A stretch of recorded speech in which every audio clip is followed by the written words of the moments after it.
The question is, are you and your organization, are you primed and pumped to react and respond as fast as life is going on out there? And the answer for most organizations, and certainly the ones that call on my help, is that their internal environment is not able to keep up with. They don't have a culture that is adaptable. They don't have people who think adaptably, and they don't have systems and processes and structures set up to be adaptable. And what that means is there's only one logical conclusion, which is that you're going to start falling behind, if you're not already, until at some point, inevitably, you will fall over. And then that's a waste of the planet. That's a waste of everybody's time and effort. We don't want anybody falling over. We all need to join hands and be all successful together.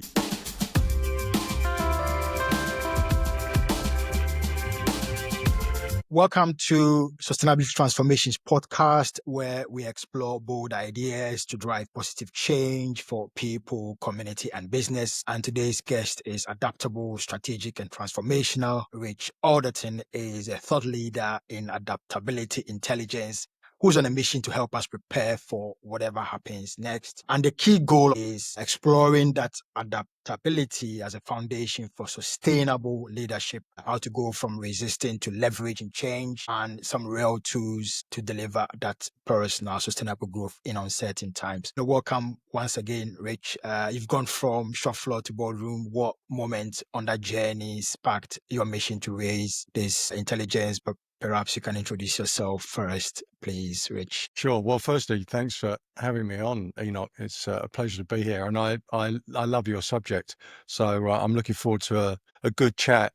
To answer your question there, what really sparked me? Look, I was climbing the corporate ladder at a reasonable pace, and I realized on that journey that, having done some of the lowliest jobs and some decent jobs too, that most people resist most change most of the time. And it doesn't matter where you're from, what your background is, how fancy your job title is, what age you are, any aspect of you, everybody seems to resist most change. And that's really not so surprising when you consider that we've evolved to perceive change as a threat to our security. It's why we're still around. We're all the descendants of frightened and worried people, and we should all be very proud about. But when I realized that actually I'm quite lucky in that I seem to enjoy change more than most, I realized that my calling wasn't really to make some of the wealthiest people in the world even wealthier, but to help as many people as I could to really enjoy rather than endure the life of change that really lies ahead of us. And when I realized that, I thought, actually, I have to do something very different with my life. And that's when I got off the corporate ladder and set up on my own about 10 years ago when I was actually living down in New Zealand, and then brought that business back to the UK a few years ago. So yeah, the reason that my interest was piqued when we first talked was that there's a survey came out earlier this year that said that productivity is the number one focus for the C-suite this year. And my first reaction was, well, I'm pretty sure it has been every year since we invented the hammer 3 million years ago. But anyway, no doubt productivity is important. And actually, in terms of what your life view is and what your passion is about sustainability, productivity has got us into a lot of the mess that we're in, because our definition of productivity has all been about money. And now there are some enlightened leaders out there who are thinking about the triple bottom line and thinking about the planet and people as well as profit. But productivity is going to be our way out of this mess. I'm absolutely convinced of that. We have got to use less of the planet. We've got to feed more and more people, at least for the foreseeable future. We've got to increase wealth, health, and happiness, and we've got to redistribute that wealth as well. There's all sorts of huge problems that we've got to solve, and productivity is the way that we're going to get more by using less. I think overall that is the answer. So how do we get to there? Well, that's when I get excited, because I see that there are two basic ways you can do that. You can do that with more innovative solutions like AI and data and analytics and all sorts of good stuff like that, and that all works. But the other way that we can do it is through better leadership of ourselves, better leadership of others in the traditional sense. Now, that's an easy sentence to say, an easy statement to make. We've got to be better leaders. Most people I know struggle to become better leaders. And the reason that they struggle to become better leaders isn't because they don't understand what good leadership is. Ask anybody what delegation is. People will give you a great definition. Constructive conflict, what it is to communicate, what accountability is, all of those standard things about leadership. The one thing that stops people doing that is you actually have to change your own behavior. If you want to be a better leader, by definition, you have to change your own behavior. And this applies whether you're even just leading yourself. You've got to change your behavior if you want. You can't get a different result unless you behave differently, right? And we need people like you. Thank goodness there are people like you out there shouting from the rooftops that we need a different answer. And if we want a different answer, we need to behave differently. And the hardest change that any of us will ever make is changing our own behavior. Yeah, we can put in new IT systems, we can launch new products, we can take over other companies, we can restructure. Those are all a walk in the park compared with changing our own behavior. And if we can do that, then I think we can change the world. And that's why I'm happy to be talking to you today. I've picked two words, productivity and behavior, and I'm sure we'll be exploring and unpacking some of those areas. But I'm curious to know, why is adaptability critical now more than ever in today's uncertain world, unpredictable world, would you say? It's because for most people and most organizations in which they work, their external environment now is, and probably has been for a while, moving faster than their internal environment. So if you think about what your external environment is, it's the sum of all of your competitors' disruptive activity, all of the regulatory disruption and increased governance that your industry will be under. It's all about climate change and how that's affecting the world and the climate crisis we're all facing. Geopolitics, war, trade wars. Just look at what the influence one man has had on the entire planet in very recent times. Look at what's happened with COVID. All of that is going on out there, and very few people predicted 5-6 years ago that any of that would have happened. And yet, this isn't a film we're living in. This is reality. And what's going to happen in the next 6 years? The question is, are you and your organization, are you primed and pumped to react and respond as fast as life is going on out there? And the answer for most organizations, and certainly the ones that call on my help, is that their internal environment is not able to keep up with. They don't have a culture that is adaptable. They don't have people who think adaptably, and they don't have systems and processes and structures set up to be adaptable. And what that means is there's only one logical conclusion, which is that you're going to start falling behind, if you're not already, until at some point, inevitably, you will fall over.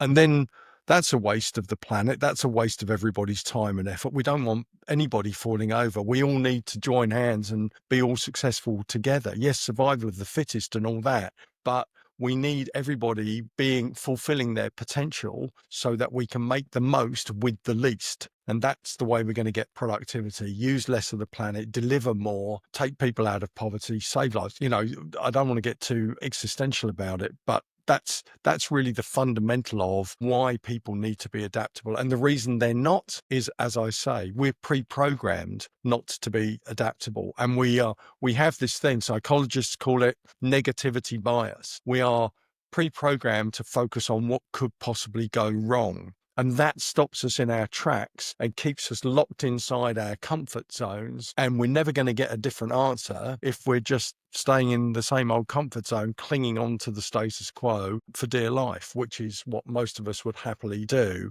until our pensions kick in, unless we're forced to act in a different way. We've all got to be proactive in becoming more comfortable and open to the idea of any change, not just being pushed through a specific project, herded like sheep from this IT system to that IT system. We've got to change our mindset about how we think about change. And the truly adaptable mind can see even negative change as the opportunity to make a positive difference. And when you can make that kind of leap of faith and understanding and belief, then you're really going to be able to grab even thorny, nettly problems and issues that are going to turn up in all of our lives. If we are lucky enough to find love in life with friends and family, then we're going to lose some of those people. That is the most catastrophic loss we can have. At work, we can lose our job, we can lose our reputation.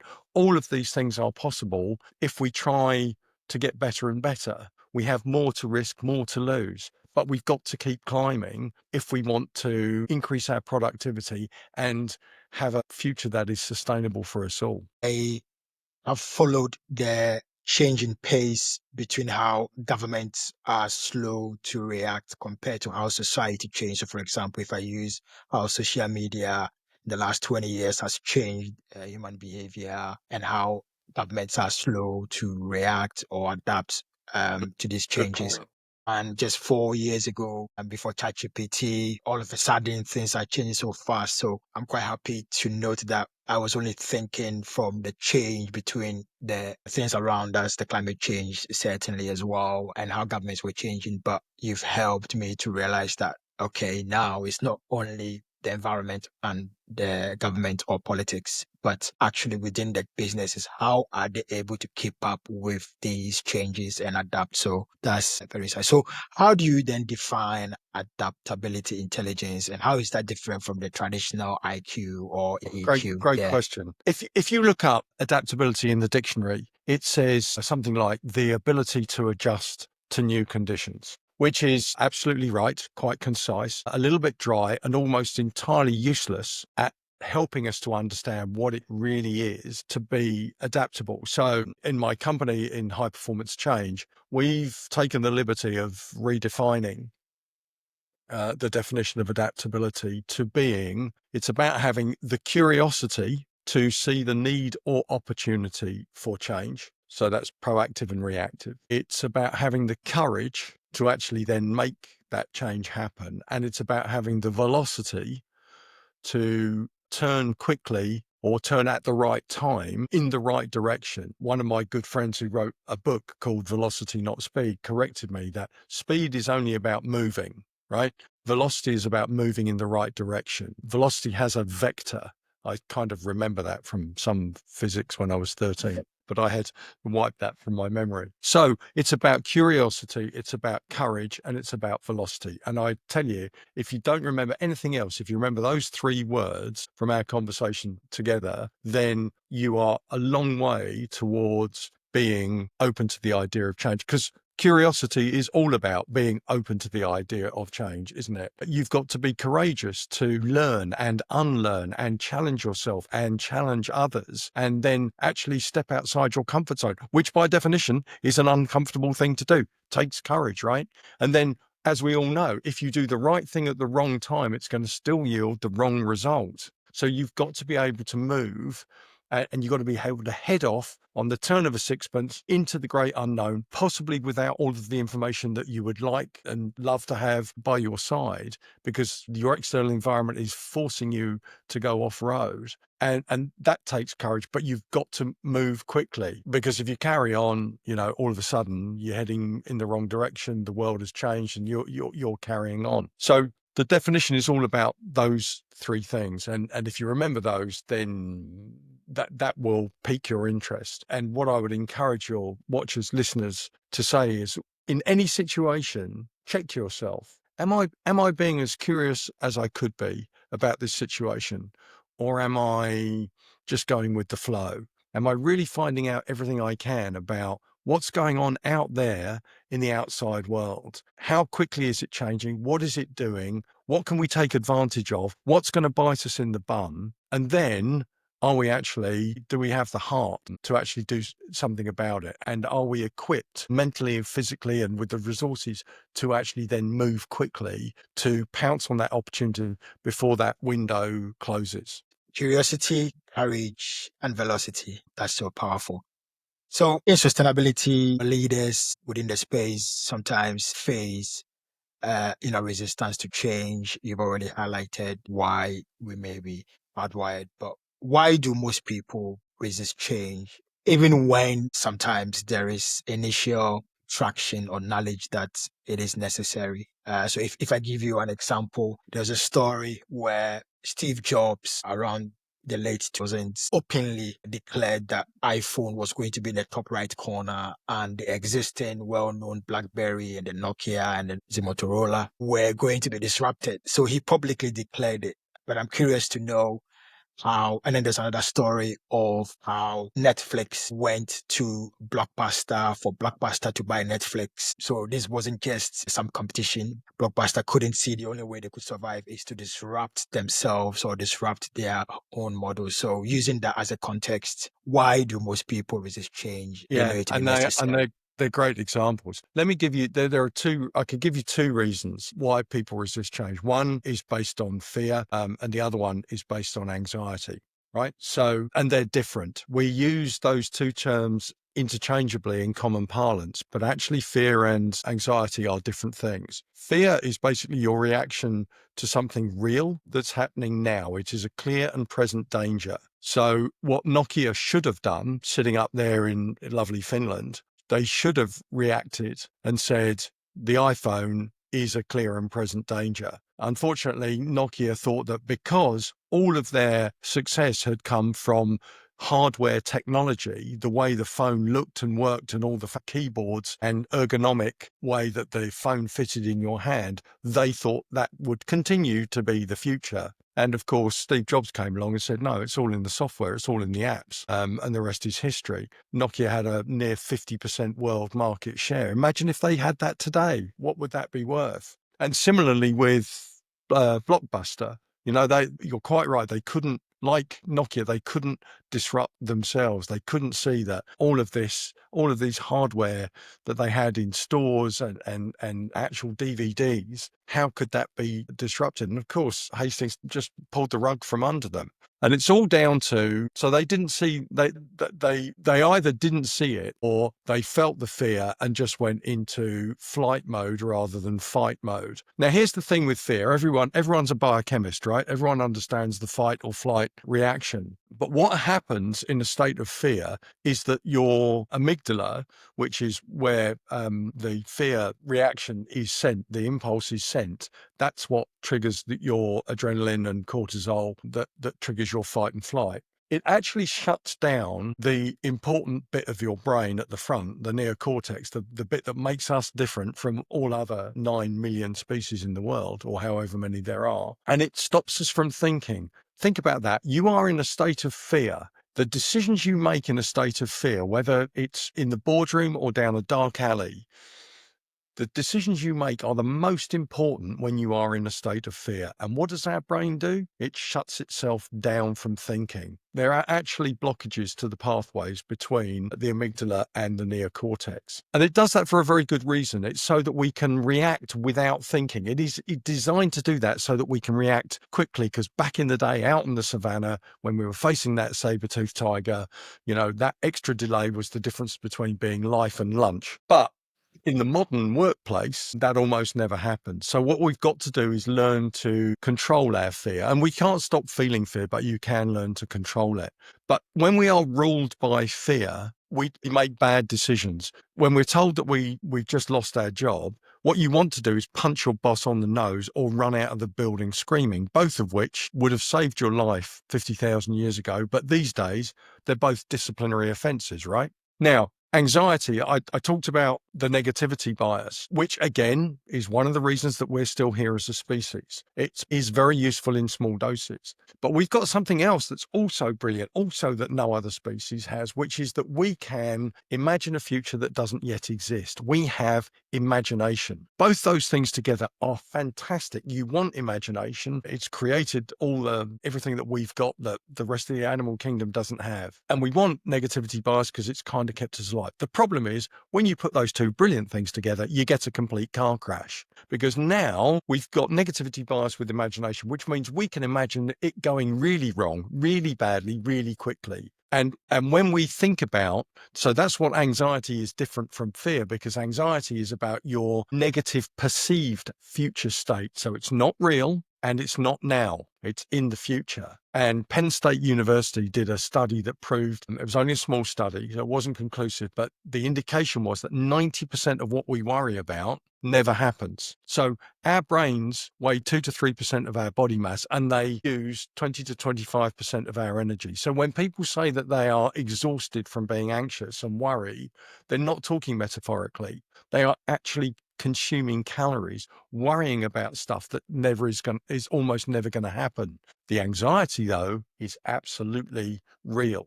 And both those things, fear and anxiety, will keep us locked inside comfort zones and will keep us clinging on to that platform until it's burning so hot that forces us to jump. Only then will we embrace change. And by then, we are then at the whim of the change itself. We are not in the driving seat anymore. We're in the passenger seat, and we are not in control. We're doing too little, too late. And if I just take, sorry to bang on, but if we can't get serious about the climate crisis, if that's a change that we're not taking seriously, and clearly we're not, then that to me proves everything I've just said, that our fear and our anxiety about change is so bad that we will cling on to the status quo even when we know it's a sinking ship. That doesn't make any sense. We are far brighter than any other species, and yet we're still behaving like this. So the reason I do what I do, I'm not an expert in sustainability, but I'm sure that you could put up a brilliant list of 12 things we should be doing right now.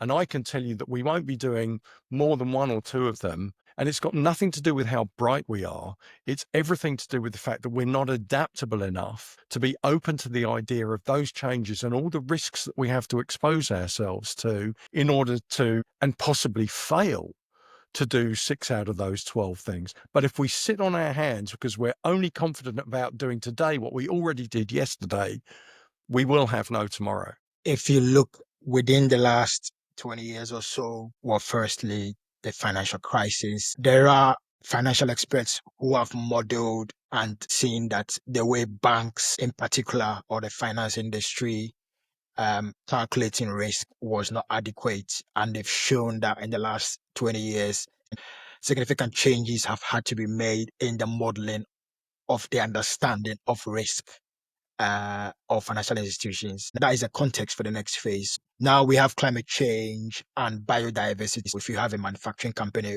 food manufacturing company, what happens in farmers' productivity or farmers being able to grow enough food crops being impacted by climate change means they won't be able to have adequate sources, which then affects the manufacturing company.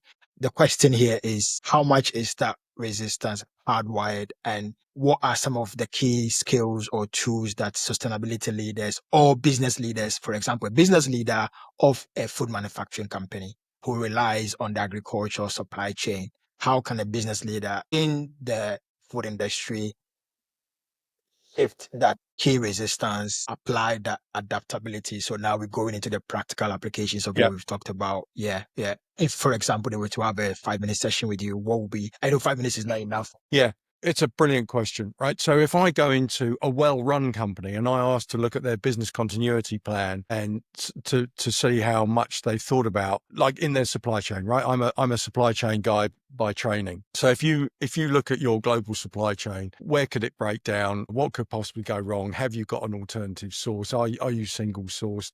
Do you hold stock? If it all goes pear-shaped, can you survive for the next 90 days? So you can do all of those great things, and none of it means most business continuity plans don't work. Right? They're not ready. Who was ready for COVID? And we could have foreseen that coming. I'm sure Hollywood did, but most companies weren't. And wasn't it a brilliant illustration of just how close to the edge nearly every organization is? Every organization, bar a very, very small percentage, are about 3 months away from going under. And that's how much of a knife edge of cash flow that most organizations live on. So the thing you should be having on your business continuity plan and your insurance to make sure that your organization is adaptable isn't just the physical stuff that goes on. It's about the mental ability of your people to cope with whatever will go wrong. So you're never going to get brownie points from your insurance assessor to say, well, all my people are now adaptable. But I say that it is the most important thing because, again, going back to your list, it doesn't matter. You could come up with all of the best ideas as to why we need to be, these are the things we need to do to make our company resilient or to save the planet. If you haven't got an adaptable mindset, none of it will ever happen because you are still far too resistant to change. So you asked me what tools. So I have developed a roadmap towards mastering adaptability, towards raising your what's called adaptability intelligence. And there's a whole bunch of tools. There's about a dozen tools in there. But I've already mentioned 3 of them. I'll come back to those in a minute because I do love banging on about those. They get me very excited. But the best thing that you can do as an individual when it comes to overcoming your resistance is you need to get out of your own way. And to do that, you've got to learn to control your fear and manage your anxiety. And you can absolutely do both of those things. And without going into huge detail, as you say, we haven't got much time, but the first thing that you can do when you feel fear is to do nothing. Don't act on your impulse. Don't react to the source of the fear. React to your fear itself. That's what you need to control. If you just want to react to the source of the fear, the saber-toothed tiger, then just give in to your fight or flight. You don't need to think. In fact, you're stopped from thinking and you just go with the flow of your adrenaline. All is well. You punch your boss on the nose. It wasn't my fault. It was just 50,000 years of evolution, honest gov. Or you can actually fight the source of your fear inside and you can learn to control. And the first way to do that is what's called delay. And there have been research studies done at Harvard Business School, the RNLI in this country, the Royal National Lifeboat Institute here in the British Isles, knows that if you can take about a minute, 90 seconds to think once you've been thrown overboard, then that gives your brain time to turn itself back on and you can start thinking clearly. The other one on anxiety is about what we think is going to happen negatively in the future. So the trick is don't think in the future, think in the present. And we all know what that's called. Mindfulness. Okay. And I could wax lyrical about that. But I just want to give your listeners, watchers, some hope that there are things that we can do to control and manage our most powerful negative primal reactions to change. And those 2 things right there will help you get out of your way so you can then start to see change for what it really is, which is the best chance any of us is ever going to get to make a difference and to find out what we're really made of. And then it comes back to the big 3. If you want the big hitting tools about how to become more adaptable, all you got to do is be more curious today than you were yesterday. Have more courage today than you had yesterday. Step outside that comfort zone. That's a really easy sentence to say, really difficult to do in practice, which is why people have never done it. But if you don't, then you won't affect change. You will be changed because it's coming. We know that. Look at the last 6 years. Think about what's going to happen in the next 6. And then think about velocity. What is it that's holding you back from moving more quickly? And then if you can do just a little bit on each of those, a little bit on even one of those, you are well on your way to becoming more adaptable. And as soon as you can prove to yourself that you can be more adaptable, then that whole thing starts to snowball. And what I've really said there is the most important message I can get over, which is most people think that adaptability is something that you have to inherit. You're born lucky or not lucky. And what I've discovered in leading teams for over 30 years is that actually adaptability is a form of intelligence. That means it is knowledge that can be acquired and applied. Anybody can learn to become more adaptable if they so desire. And that is the essence of why I do what I do. The next question around sustainability leaders or a business leadership who would like to embed adaptability in their organizational culture so that they can be able to deliver sustainability or transformation work. So it might not be with sustainability, but it might be IT transformation or other form of transformation. So where are the key areas? Is it the general workforce, the managers and supervisors, the current leaders, or the high potential leaders? I'm curious to know how they can embed that, being able Okay, to adapt. adaptability is part of your culture. Every organization will already have a level of adaptability. It might be zero, might be 1%. It might be absolutely brilliant, but adapt. If I answer it from that point of view, if you say that adaptability is part of culture, well, who's ultimately accountable for culture? Well, it is the senior leaders who set the tone. The most negative but useful definition of culture is it is the lowest form of behavior that the CEO is perceived to tolerate. So if you let stuff go, if you let people not be adaptable, then Mr. or Mrs. CEO, that's your fault. So everything has to cascade from the top. The easy answer, of course, Enoch, is everybody is responsible to make themselves more adaptable. We're all accountable and legally accountable for our own safety. I could say we're all accountable for our own adaptability as well. But it's never going to happen unless it's given room to breathe and it's given a nurturing environment. If you want people to be more curious, well, you're going to have to encourage that. If you want people to be more courageous, then they are definitely never going to do that unless they feel psychologically safe, unless they trust their fellow workers and all that good stuff. And if people aren't rewarded for moving quickly, well, why would you take that risk? Why would you go off into the great unknown with half the information that you need if all that's going to happen is either you get no reward or you get castigated for doing that? You've got to reward that kind of behavior, and that absolutely comes from the top. So as any top leader will know, everything is their fault. You said the pandemic forced mass adaptation. So why do so many still feel stuck or anxious? It's tempting, isn't it, to say, well, we've all been through the pandemic, so we must all be brilliant at change now. We're all using Zoom and Teams, which we didn't do before. What we've done is we've been herded by reality, by a virus, from one field into another. We didn't like it, but we're comfortable with where we are now. What we're not comfortable with is we're not any more comfortable with the idea of change than we were before we were herded into this post-pandemic field that we've now been shepherded into. And if somebody said, you're going to go through another change that is the scale of the pandemic was, are you up for that? Well, very few people would say yes. So we went through lots of change, but we didn't change our attitude to change. Gosh, I hope that made sense. And that's really what adaptability is all about. It is about changing your attitude to change. Projects which are planned versions of the pandemic, let's say on a small scale, projects are very good at changing what people do. They're really not very good at changing how people think about change itself. Just because you've been through change doesn't make you adaptable. If it did, then the more time that companies were in existence, the less inertia they would experience every time they push people through projects.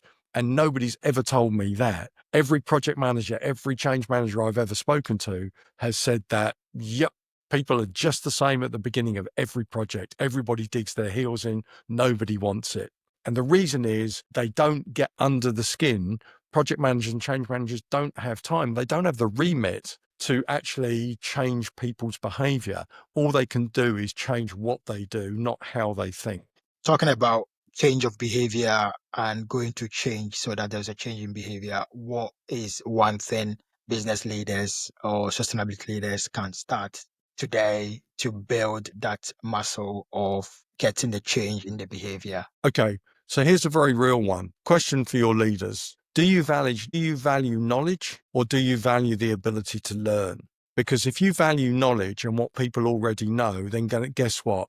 If you apply the knowledge you already know, then you're going to get answers you've already got, and you will move nowhere forward. All you'll do is repeat what you already have. If you value people's ability to learn, then you've got a chance of moving forward. Now, all of a sudden, you're looking at your people a completely different way, because somebody who's been in the job 20 years might not be the right person to take you forward in the next 2. It might be somebody who's reasonably inexperienced, but they've got the brain of a sponge and they are ready, willing, and able to be curious, courageous, and move quickly to take new knowledge, to absorb that, bring it into the organization faster than it's being taken into the competition, and are prepared to break some eggs to make the omelette of the future. Whereas the people who have had praise and reputations and kudos showered upon them all these years because this is our expert in the current IT system and they know everything there is to know. Well, that's fine, but what happens when this IT system isn't the best one to use anymore? Then all of a sudden, if that person isn't a sponge and a learner, if it's just based on what they know rather than how fast they can learn, that changes your entire outlook on your workforce, right? So you could give yourself a pretty quick acid test as to how adaptable you are by asking the question, are we a learning organization or do we reward knowledge we've already got? Right there. So is it safe to say that if a business leader or the HR team, the people team are building the high potential leaders of the organizations, then this could be some of the initial questions to check or test those who are just seeking knowledge or those who are. I advocate to my clients that they put those questions in their recruitment pack. These are questions that you should be asking. Give me give me an example of your ability to learn. Give me an example of where you have dismantled your own belief in something, or you've been prepared to have somebody else dismantle something you believed in strongly. Because the inference is, and people forget this, that the inference is that if you have an ability to learn, hand in glove with that is that you must have an ability to unlearn as well. And some people find that very uncomfortable because what that means is that everything that I've known for all of these years up to now, I'm now admitting that that isn't right and that I have to believe something else now. And that's really uncomfortable. And if your reputation has been made on knowing that particular thing, and all of a sudden you have to stand up and say, it's not true anymore, or it's not so relevant anymore, or there's new context that paints it in a slightly less relevant light, lots of people struggle with that. From a sustainability space, that's one of the key things I've learned on the journey. I think I shared at the start where I was focusing majority on the environment, but then I've come to realize how important the people in business, the people, employees, the people, the workers in the supply chain community is as important as the environment, the climate change, to deliver the solution. But it reminded me of, hopefully I'll get this quote right, but there was an Einstein quote, which I'm going to paraphrase, says, this thinking has brought me thus far, but this thinking is creating problems. And so the way I used to explain that in my own journey is it's like going towards the 20th floor of an elevator, and that knowledge has taken me to level 9. But the ability for me to know that even though that knowledge brought me from ground zero to the level 9, I have to unpack that knowledge. It doesn't mean that it wasn't important, but it's just I need a new level of knowledge to get to the 20th floor. That ability to switch and realize that I could still stay in the 9th level, but I want to get to the 20th and I have to be able to unlearn some of these things. So hopefully I've done a good job of paraphrasing that quote. You're absolutely spot on. I think I get Goldman and Goldsmith confused. I think it was Marshall Goldsmith who wrote, "What got you here won't get you there," and it's certainly a phrase. Whoever wrote it, it's certainly a phrase that I use a lot. The most difficult people to change are successful people. Right. Because they think that what got them to the 20th will get them to the 40th floor. And all of a sudden, again, it's that ability to unlearn, to say, yes, it was good to hear, but look, the world out there is completely different now. The opportunities are different, the technology is different, the geopolitics are different, and we have to do it differently in order to go at that same speed. And there's something weird in our brains that says, well, to go at the same speed, I need to do something different. That doesn't feel quite right. Yeah. And it is, again, the human psyche just wants to keep on doing. I was successful. It's proven. Let's keep on doing that. And Goldsmith, I think, said, what got you here won't get you there. No, you're quite right. Yeah, thanks for sharing that. So what's your final thought to